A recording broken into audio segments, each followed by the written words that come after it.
তুমি যার সাথে সম্পর্কে রয়েছো সেই মানুষটা কি তোমাকে সত্যি ভালোবাসে, সেটা তুমি কি করে বুঝবে? সেটা বোঝার বা তার ভালোবাসা চেক করার খুব সাধারণ কিছু সাইন আমি তোমার সাথে শেয়ার করব বা কিছু টিপস তোমার সাথে শেয়ার করব। এইগুলি তোমার বয়ফ্রেন্ড কিংবা তোমার গার্লফ্রেন্ডের সাথে তুমি মিলিয়ে দেখো যে কয়টা তোমার সাথে মিলছে। যদি অ্যাট লাস্ট তিনটেও মেলে তাও সে কিন্তু তোমাকে সত্যি ভালোবাসছে। আর যদি না মেলে তাহলে কিন্তু তোমার সাথে সে শুধুমাত্র ছলনা করছে। এ তোমাকে কোনোদিনও বিয়ে বা তোমার সাথে কিন্তু কোনোদিন বেশি গভীর সম্পর্ক করবে না, যেখানে তোমাদের সম্পর্কটা একটা পরিণতি পাচ্ছে। বোঝা গেল? চলে যাচ্ছি প্রথম পয়েন্টে। তোমরা একটার পর একটা পয়েন্ট দেখো আর মিলিয়ে নাও তোমার বয়ফ্রেন্ডের বা গার্লফ্রেন্ডের সাথে, তাহলে তোমাদের কাছে এটা পুরো ক্লিয়ার হয়ে যাবে। ফার্স্ট পয়েন্ট, দেখো বন্ধুরা, যখন সেই মানুষটা তোমার সাথে সম্পর্কে এসছিল সে সেই সময় তোমার সাথে কেমনভাবে বিহেভিয়ার করতো, কেমন এখন বিহেভিয়ার করে, বুঝতে পারছো? বুঝলে না? ধরো তোমার সাথে যখন প্রথম তার আলাপ হয়েছিল তখন সে তোমাকে কতটা কল করতো আর এখন সে তোমাকে কতটা কল করে নিজে থেকে। তুমি হয়তো কল করলে না, সে নিজে থেকে কতটা কল করে এটা বুঝতে হবে।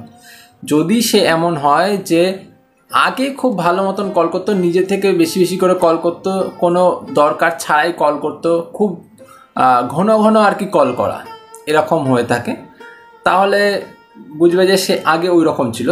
কিন্তু এখন এই সময়টাতে দাঁড়িয়ে সে বেশি কল করছে না, বেশি তোমার সাথে ইন্টারাক্ট করছে না বা বেশি তোমাকে সময় দিচ্ছে না, তাহলে কিন্তু গণ্ডগোল আছে। কারণ যে ভালোবাসবে সে কিন্তু শুধুমাত্র তোমার জন্যই সময়টা বার করে রাখবে, আর সে তোমাকে তার যে মূল্যবান সময়টা পুরোটাই দেওয়ার চেষ্টা করবে। আর যে ভালোবাসবে না তার তো আরও নানান দিকে নজর আছে, সে ভালো তোমাকে বাসে না, তার তোমার প্রতি সময় নষ্ট করে কোনো লাভ আছে? নেই। তো সেই সময় তোমাকে ও দেবে না, বুঝলে?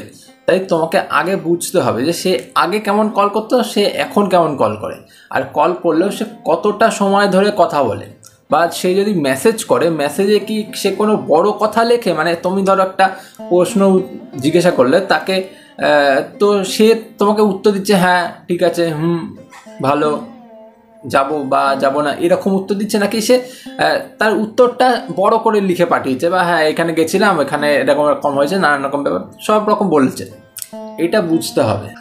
সেকেন্ড পয়েন্ট, না জানিয়ে ইচ্ছা পূরণ। এটা কেমন দেখবে, এটা জিনিস খেয়াল করে, যখন সে সম্পর্কে প্রথম এসছিল সে তোমাকে না জানিয়েই কিছু গিফট নিয়ে আসতো, না জানিয়ে তোমার হয়তো কোথাও যাওয়ার ইচ্ছা বা তোমার এই কোনো একটা জিনিস পছন্দ, সেটা ও বুঝে গিয়ে না জানিয়ে তোমার জন্য নিয়ে আসতো, যাতে তোমাকে সারপ্রাইজ দেওয়া যায়। এখনও কি সে সেই রকমটা করে যে সে তোমাকে না জানিয়ে এক জায়গায় নিয়ে গেল, তুমি বাইকে চাপলে তো তোমাকে এক জায়গায় নিয়ে চলে গেল ঘুরতে, বা তুমি এমনভাবে সারপ্রাইজ হলে যে তুমি এটা আশাই করতে পারোনি এরকম, বা তোমাকে না জানিয়ে তোমার বার্থডেটা এমনভাবে সেলিব্রেট করে দিল যেটা তুমি কোনোদিন ভাবতেই পারোনি এরকম। তো সে আগে যেই জিনিসটা করতো, সে যখন সম্পর্কে নতুন এসেছিল তখন তোমাকে ইমপ্রেস করার জন্য এই জিনিসগুলো করছিল, এইবার তুমি তো ইমপ্রেস হয়ে গেছো, এরপরও কি সে এই জিনিসটা করছে, বা তোমার জন্য কি স্পেশাল কোনো মোমেন্ট সে তৈরি করছে, বা সে তোমার জন্য কি স্পেশাল কিছু করছে যাতে তোমার ইচ্ছেটাও পূরণ হয়ে গেল, বা তুমি একটু সারপ্রাইজড হয়ে গেলে, তুমি অনেক খুশি হয়ে গেলে, তাই জন্য কি কিছু করছে? যদি আগেও ছিল এখনও আছে এরকম, তো ভাববে সে ঠিকঠাক আছে, সে এখনও তোমাকে অতটাই ভালোবাসে যতটা সে আগে বাসত। আর যদি দেখো যে এর মধ্যে কোনো তালমেলের পার্থক্য আছে, তাহলে কিন্তু গণ্ডগোল আছে, বুঝলে? থার্ড পয়েন্ট, ছেলে হোক বা মেয়ে হোক, শারীরিক সম্পর্ক করার পর তার বিহেভিয়ারটা খুব চোখে পড়ার মতন হয়। অনেকে এমন বিহেভিয়ার করে যে যেন শারীরিক সম্পর্ক হওয়ার পর সে তোমাকে হাজব্যান্ড বা তোমাকে ওয়াইফ মনে করছে, এরকম একটা বিহেভিয়ার করে, যাতে এটা পরিষ্কার বোঝা যায় যে সেই মানুষটা তোমাকে কতটা বেশি ভালোবাসে, আরও কতটা সে আপন করে নিয়েছে বা কাছে টেনে নিয়েছে শারীরিক সম্পর্ক হয়ে যাওয়ার পর। এইবার যদি এরকমটা হয় যে শারীরিক সম্পর্ক তোমাদের হয়ে গেছে, এরপর তার বিহেভিয়ারটা এমন হয়ে গেছে যে যেদিন থেকে শারীরিক সম্পর্ক হলো বা তার আঁশ মিটে গেল, এরপর থেকে সে কিছুদিন তোমার সাথে কথাবার্তা বলছে না, কিছুদিন তোমার সাথে খুব খারাপ ব্যবহার করছে, মানে বা মেয়েদের ক্ষেত্রে এমনটা হয় যে সে তোমাকে পুরোপুরি চাকরের মতন ট্রিট করছে, যে শারীরিক সম্পর্ক হয়ে গেছে মানে সে কুইন আর তুমি চাকর। না, এই রকম কিন্তু হওয়াটা একদমই যোগ্য নয়। যদি এই রকম করে থাকে তাহলে কিন্তু বস তোমার ভালোবাসার মানুষ তোমাকে সত্যিকারের ভালোবাসে না, সে শুধুমাত্র ওই জিনিসটার জন্য তোমার সাথে সম্পর্কে এসেছিল। ছেলেরা যদি এরকম করে থাকে তো ভাববে যে দেখো, ছেলেরা শারীরিক সম্পর্ক করার পর ছেড়ে দেওয়ার চেষ্টা করে অনেক সময়, তো সে কিন্তু ওই রকম ব্যাপার করতে থাকবে যে তোমার সাথে একটু দূরে দূরে দূরে দূরে থাকতে থাকবে। আর মেয়েরা কী করে যে এবার শারীরিক সম্পর্ক করলে এইবার সে তোমাকে তার জালে ফেলে তোমাকে নাচানোর চেষ্টা করবে, যে একবার শারীরিক সম্পর্ক হয়ে গেছে ব্যাস, এইবার তোমাকে পুরো চাকর বানিয়ে দিল, এখানে চলে আসো, ওখানে চলে আসো, সেখানে চলে আসো, এখন জন্য এটা করো, ওটা করো, সেটা করো, এই ব্যাপারগুলো উঠে আসে। তো এই জিনিসগুলো যদি হয়ে থাকে তাহলে কিন্তু সে সত্যিকারে ভালোবাসে না, সে তোমাকে ওই জালটাতে ফেলে তোমাকে ভালোবাসার জন্য বাধ্য করে দিচ্ছে। এইটা যাতে না হয়। ভালোবাসা এমন একটা জিনিস যেখানে তোমরা দুজনেই ফ্রি থাকবে, কিন্তু তোমাদের মধ্যে ভালোবাসাটা এমন আছে সেই ভালোবাসার জন্য তোমরা নিজেদের কাছে আরও বেশি এগিয়ে আসবে, বুঝলে? তোমাদের মধ্যে কোনো বাউন্ডেশন থাকবে না। 4 নম্বর পয়েন্ট আর লাস্ট পয়েন্ট আজকের, এটা হলো তোমার বিরুদ্ধে কোনো কথা শোনা বা কোনো কথা বলা।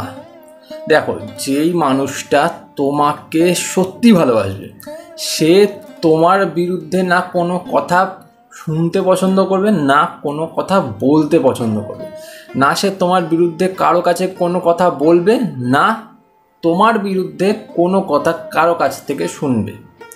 এটা কিন্তু হবে যদি সে সত্যি ভালোবাসে। কারণ ভালোবাসা একটা এমন উপলব্ধি বা একটা এমন ফিলিংস, সেটা যার মনে আসে সে আপনা আপনি এরকম বিহেভিয়ার করে যে সে যেই মানুষটাকে ভালোবাসে সেই মানুষটা তার কাছে সবথেকে বেশি দামি হয়ে ওঠে।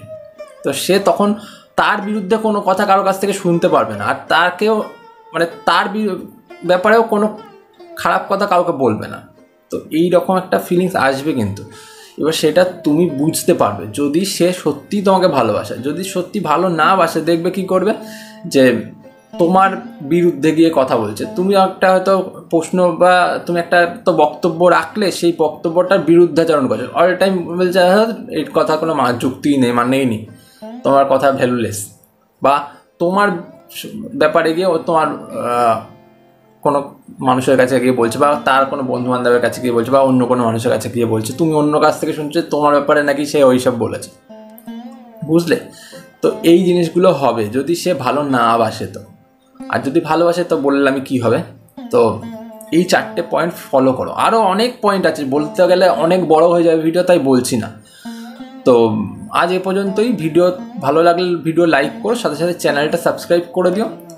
আর মিলিয়ে দেখো, আমার চ্যানেল সাবস্ক্রাইব করো কি ভিডিও লাইক করো সেটা বড় কথা না, তুমি মিলিয়ে দেখো তোমার বয়ফ্রেন্ড বা গার্লফ্রেন্ডের সাথে এগুলো মেলে কিনা। আজ চলি, পরে দেখা যাবে অন্য ভিডিওতে।